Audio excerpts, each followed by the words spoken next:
Tech, they're a team right now that we're still trying to figure out somewhat because their roster hasn't been complete. Most of the season they played 4 or 5 games with some key guys that were missing. So their record is a bit deceiving. I mean, they're a lot better than what the record indicates. Their top 2 players just came back a game or 2 ago, and they're night and day different as a team. They're more explosive. They score better. They're more athletic. So we're expecting those guys to be a lot like App State in the sense of they're coming in with some confidence. They're going to be aggressive, and we got to guard really good drivers and guys who can score the basketball. Go to Grant Ramey, then Rob Lewis. Des, from these first 3 games, have you been surprised by anything, or what have you seen versus what maybe you expected entering those games?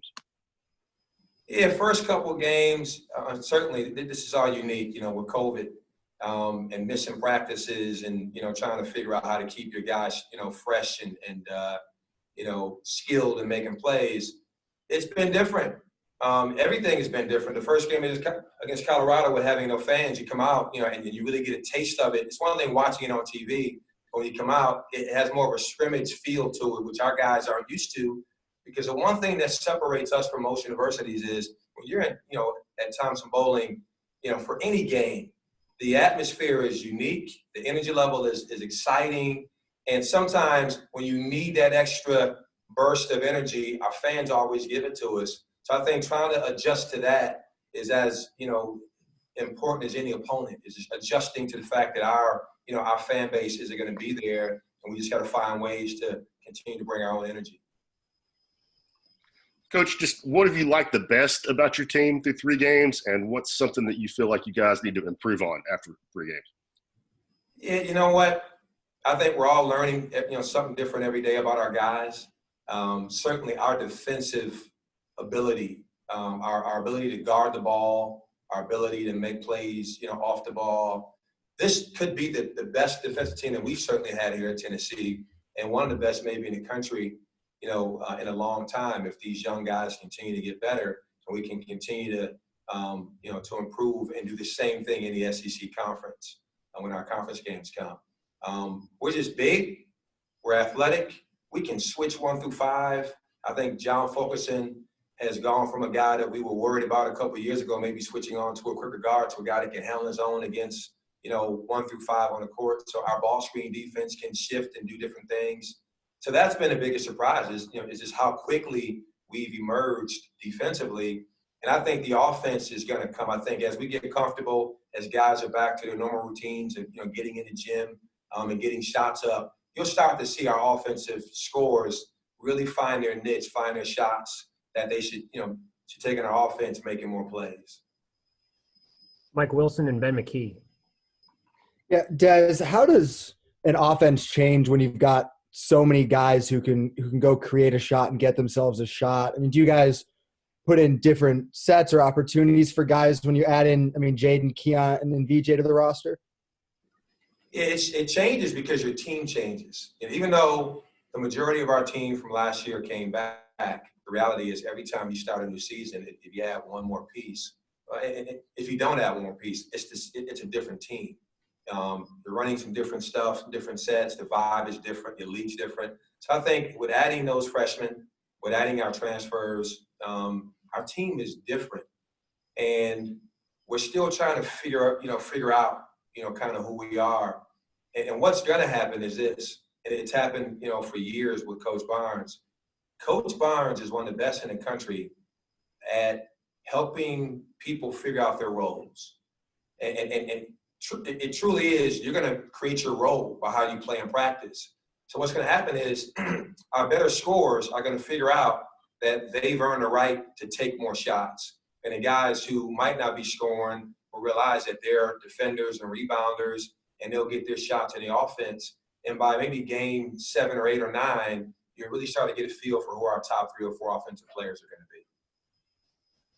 Coach, after that first game or 2, Coach Barnes talked about rebounding and going up against a zone defense. Working on the zone offense was going to be an area of emphasis. How have you seen the team improve in those 2 areas over the last week or so as y'all have gotten back to practicing after the shutdown? Well, one, we really worked on it. Part of it is getting in the gym and working on your transition game and trying to get some easy baskets. As a staff, we talk about the fact that this team could be the best defensive team in the country, and we should be, based on how athletic we are, how deep we are, we should be the most exciting transition team that there is, and get a stop and throw lobs, get a stop and pitch down the court to our wings and feed the post. So I think we're starting to figure that out. I think as our rotations start to kind of get shored up a little bit more, you'll start to see a lot more offense clicking. And again, it's all about role definition. If I don't know if I'm a guy that should be shooting that quick ball ahead three, then there's some gray area. And I think the first couple of games against a high quality opponent like Colorado and Cincinnati, the gray area, when they went zone against us, and now the offense, you can't really run your system, that was a little bit of a challenge. And now we're working on zone much, much more in practice, and you're starting to see how explosive our offense can become. Rob Lewis. Coach, just how you talked about the team defense earlier, but how impressive have Jaden and Keon been as defenders as freshmen? Because that's usually not, a lot of times kids at that level, kind of judge their success on, how they're doing on offense, but it doesn't seem like those two kids are wired that way. You know what? They're different. They're different. They're wired. They've always been guys, even in the recruiting process, watching those kids play, we just felt like they were unique in that it wasn't just about offense with them. Like, neither guy wants to be scored on. And that's rare. Most high school players are caught up in getting their numbers and scoring their points. And if they can defend you, make you miss a shot, that's okay. They don't want you to score, and they want to dominate you on the offensive end. So that's what made us want to recruit them. I'm just surprised at how early they picked up our system and become, two of the best guys on our team at guarding the basketball. But, they came in with that ability from day one. Grant. Why can this team be a better rebounding team? What gives them, if you guys think they can be a better rebounding team, why is that? Well, one, we're coaching it as hard as we've coached it in a long time. Our personnel was such, like, our front line isn't the typical front line where we have a 7-footer or 6'10" guy in the paint. John's a bit of an undersized, post player. Eve is kind of a combo forward, a kind of a 3-4 playing the post. So we're kind of undersized inside the paint. So now you got to do different things. You got to be tougher and more physical to do your job. So we're coaching rebounding every single day in practice. So if you don't do it, then we can't play as much. And then you add, Springer and you add, Keon Johnson, you add VJ Bailey, who's just a heck of an athlete. Like, VJ might not have the size of Josiah and those guys, but he gets off the ground like a rocket. So you're just adding athletes to the table, and you're talking about the fact that we weren't a good team last year rebounding basketball, and you put emphasis on it, and guys are going to get better. Rob. Coach, what can you say about this team's chemistry? I mean, it seems, you go back to the 2018 team, and that the chemistry was outstanding, but it seems like early in the year, you've already got a lot of that. I mean, you look at the bench, guys rooting for each other. There's not, any bad body language when somebody gets subbed out. Have you been impressed with how, that's kind of come along so quickly? I've been shocked by it. I told Josiah James last game, not last game, against Cincinnati, late in the game, coach subbed Josiah out, I think, and VJ out, and put in Keon and Jaden. And I know when I was playing in college, there's no way as a starter, and I started for 3 years, there's no way that I could have, gotten, sub out of a big game late in the game and sat there and rooted for my teammate. I just wasn't mature enough. And these guys are incredible. Like, they are locked in as a unit. Like, Josiah was coaching. He literally walked up to my chair, and he's coaching me on how to coach those two guys on helping Santi play against the press late in the game and pressure. So clearly, they're good kids. They're mature. They came here for one reason, and the reason is to, win a lot of games and, make our fan base proud. And they bought into that. Like, we have 5-star guys who don't ever act like 5-star guys. Like, they act like they're just regular guys that are happy to have a scholarship at Tennessee. Never talk about the NBA. It's all about winning and getting better. And I just hope that we continue to be as lucky in recruiting, because sometimes it's luck. You talk to a kid every day, and the kid comes here and he's someone different than what you thought you were dealing with. And luckily, these guys have come here and they're better than advertised as people. And that's what's really helped us. It's just our team character. Mike Wilson and Grant Ramey. Yes, with 3 games in a 6-day stretch here, how much do you gain in terms of learning about a team's ability to go through a conference schedule in advance? I mean, is this an opportunity for a kind of team that's meshing together to really learn a lot about how it bounces from game to game? Well, so I think it's a great experience, because what it does, it gets you prepared for postseason play.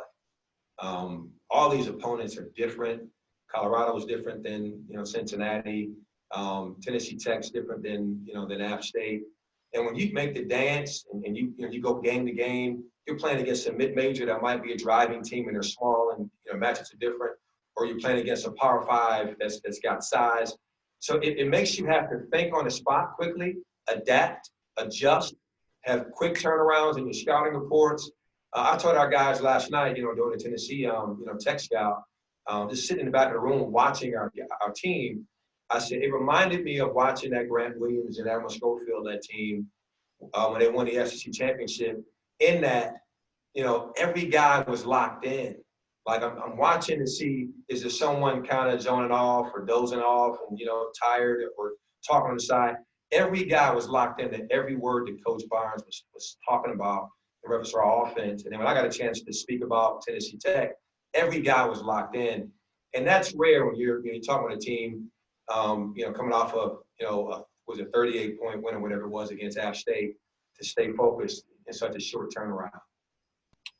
Speaking of the postseason, I know it's obviously months off, but if you're building a team, would you want to build a team like this for the postseason that can do what it can do defensively and has the number of guys in the backcourt, options in the backcourt that it has? I do think to win a national championship, we get to a Final Four, we got to be elite defensively, and our defense has to create offense for our program. Defend, rebound, run, execute. It's really, really big for us. So I hope that we don't max out too early and look too good defensively too early, and then run into a couple of juggernaut offensive teams that score a lot and our guys lose confidence. What you want to have is a steady climb, a steady increase in how your teams are doing. So our offense sputtered the first couple of games, and we're getting better. Our defense, I still think there's a different level our defense can get to. Even if teams score more points and our numbers don't indicate that we're dominating teams as much on defense, I think our defense can get better in the sense of we can guard the ball better 1 through 5. We can dominate the glass better. Our off-ball defense, our guard and the drive, and not fouling. There's still areas that we have to improve in. And in the SEC, there's so many teams that just hurt you with different things. We've got to be able to adjust and play against teams like Kentucky who have size, teams like Auburn and may have smaller guards who are quick and athletic, and make those adjustments within 24 to 48 hours. Gustavo and then Ben McKee. Coach, you've been in the program since 2015. How much the impact of Coach Barnes has been in the Tennessee basketball program since he arrived, since you've been here before he arrived and now working with him? How much of an impact? Listen. Yeah. There's no head coach in the country that makes a bigger impact than Coach Barnes. He's pretty clear on what he wants. There's no one that's more consistent in what he wants and how he wants it than Coach, and demanding. So it's really easy to understand your role as an assistant coach, and as a player, it's pretty black and white. And you know what? It works. It works. So, when we talk about our buy-in and our chemistry, I think it all starts from the top. And when your head coach is as consistent as any head coach in the country, it makes it easier for our guys and our staff to be the same way. Coach, I'm curious about these traits that you continue to talk about the unselfishness and the guys being locked in and your 5-star players not talking about the NBA. Is that something that you all specifically tried to identify in recruiting, or did you all, for a lack of a better word, maybe luck into it? Because it seems very rare to have a team this big full of unselfish guys. Well, I'm asking these questions to be as honest as possible. No. In recruiting, it is hard to get involved with great players. It just is. There's so many great programs and great coaches out there that what I try to do is really do a good job in our area. So from 4.5 hours from campus, driving from our campus, is be involved in North Carolina, South Carolina, and Georgia, and Tennessee, and trying to get. So I can't say that we can just pick and choose guys at that level. We do pick and choose character. So I will say, if I look at a kid and he's a 5-star, 4-star good player, and I just feel like he's not going to, fit our community, our campus, and our staff, then I'm not going to recruit him, no matter how good he is. No matter how close. If he's in our backyard and doesn't fit, not going to recruit him, because I found this out. The reason why those guys who graduated and left here, the Grant Williams and Schofields and Kyles and Bones and Bowden and Tays, all those guys were really good, is because they fit. And even though on paper, it's hard to write down a description of what's going to fit every time, those guys, they fit because they bought in. And every guy bought in differently. Some guys came in, bought in. Some guys, it took some time to buy in. So we've gotten lucky in a sense, but now we're looking for a certain type of kid, knowing that we just can't, it's hard to handpick it. So a little bit of it is luck. A lot of it is just research. Try to recruit a lot of people and get to know them, and then gradually shrink your list to a group of guys that you feel like are going to be able to get better. Like, so much of what we do is about improving and getting better. As a coach, I feel like I've grown as a basketball coach in the last 6 years of being with Coach Barnes. I mean, I've coached for 27 years. I think I've learned more in 6 years being with Coach Barnes than any program I've been at combined in my career. So imagine our players who come in a lot of times from high school, learning this, for the first time at this level, the level of growth. And you have to accept that. You have to want to get in the gym and work and watch film and video to improve. And that's what we've been lucky, is that our best players have been our most coachable. So now when you're the best guy and you're buying into what's going on, the 13th guy and the 12th guy had better do it, because the first, second, third, and fourth guys are bought in. All right, we'll take one last call for questions for Des.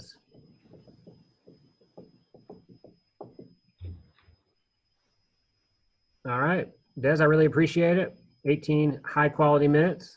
Everybody, appreciate you guys logging on, and I'll see some of you tomorrow night for Tennessee Tech.